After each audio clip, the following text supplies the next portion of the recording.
mean, I still would rather have. Yeah, It's exactly. like you're learning, and so then it's easy to get the club to lag in the right direction. You know, where you're like Hogan did, he went left so much that he just he lagged the club left for a long time. Right. Well, you know, when you're fading it from the inside and then you're dragging it left. You know, so it's like Trevino and Couples. You know, like Trevino said, he says, "I'm not a fader, I'm a pusher." You aim 30 degrees left and you get a push cut towards target, right? Exactly. To that point, I remember Ben saying, if you got too much hook, go more to the aim point of the hands, you know, left. Yeah. And if you need more draw, more down and out, right? So he even talked more about where that aim point of the hands went. Right. But when I started working with Chuck, he really shed the light for me how important it was. And one really critical thing was, and it was a huge deal for my teaching, was that, you know, the more lag a golfer has, the more left they need to swing. And he told me that early on. And that was a big deal for me.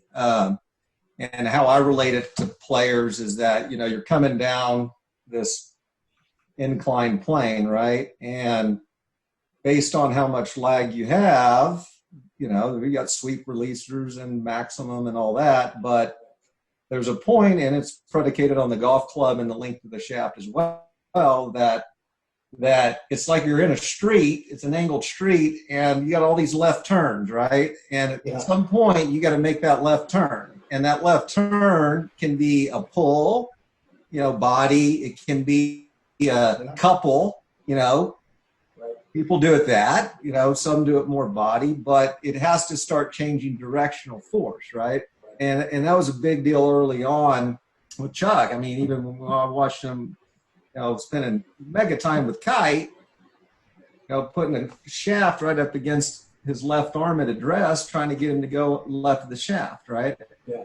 So he was doing that in, you know, 2001 or 2 when I started working for him. So he understood that. Right? Yeah. And your aiming point changes right. Whichever club you have too. Right. Yeah. Yeah. Exactly. So then the question becomes is how much lag can a golfer handle? How late can they handle it? What club is it? What's their wrist angles? And they're not too cuppy with too much lag and all of that, right? But to his point, that's the other thing that I would say he impressed upon me was that you're managing that angle at all times. Yeah. You're managing the release interval of that lag. And to that, you know, like with the golfing machine, I still believe there's an accumulation of the power package, right? There's a load, there's a storage, there's a delivery, and a release, right? It's you still got to do those things. Those things. But your 30 handicappers trying to do them all at the same time. Right. They're trying. And there's still a sequence to release. I mean, I think that 4, 1, 2, 3 is a sequence release. You got to understand that. Well, and let's talk about. I talk to players a lot about it, and I've talked to Brendan about this, and I'll tell players, look, there's only 2 ways this club is going to move. This center of force and the sweet spot. You're either going to have a rotating club face or non-rotating club face. They go, what does that mean? They go, well, rotating means that you have to have a lot of timing, right? You got to find the ball position, the release type.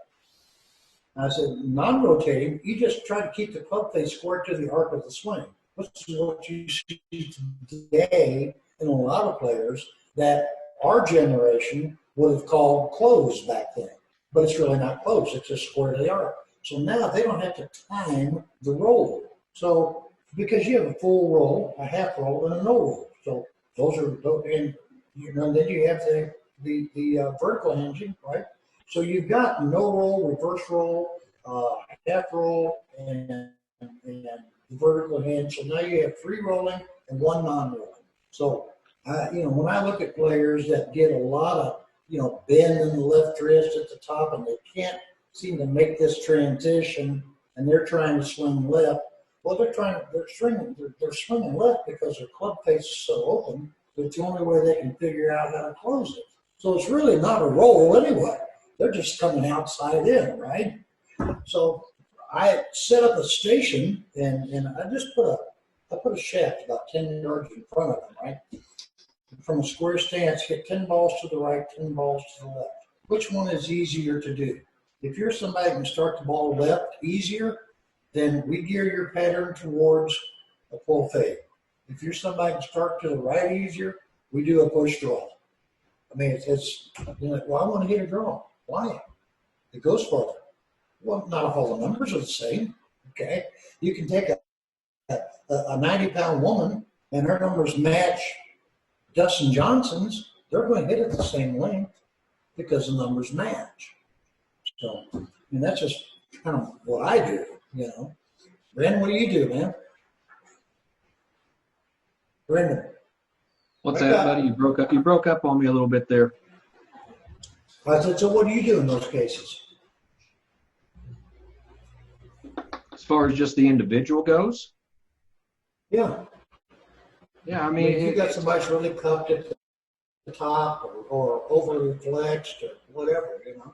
you know, it's very similar to what you do, and because that's, you know, one thing you showed me to do is kind of how to assess them as far as what, you know, obviously what ball flight it is they want to look at. But I mean, Yeah. you know, we'll cover all the kind of the wrist motions and the wrists as far as, you know, arched or, you know, bent and how it has the effect on the club face. And then, you know, we'll go from there and start to do some component matching, or, you know, Right. the sexy term nowadays is matchups, you know. Yeah. That seems to be the term you hear everywhere nowadays. It's matchups, but it's component matching. You know, it's been around, you know, since Right. 1969 Around when for a long time. Homer wrote the book. So, I mean, at the end of the day, that's Yeah. what we're doing really with everybody, is we want the components to match up. Right. So, yeah, that's like Chuck said. You know, you got the three imperatives. Everything else is matching things up. You know, I mean, even Matt, when because Chuck told a wonderful story a few years ago about he and Mac hanging out. But Mac was doing the same thing. He was calling it cataloging, right?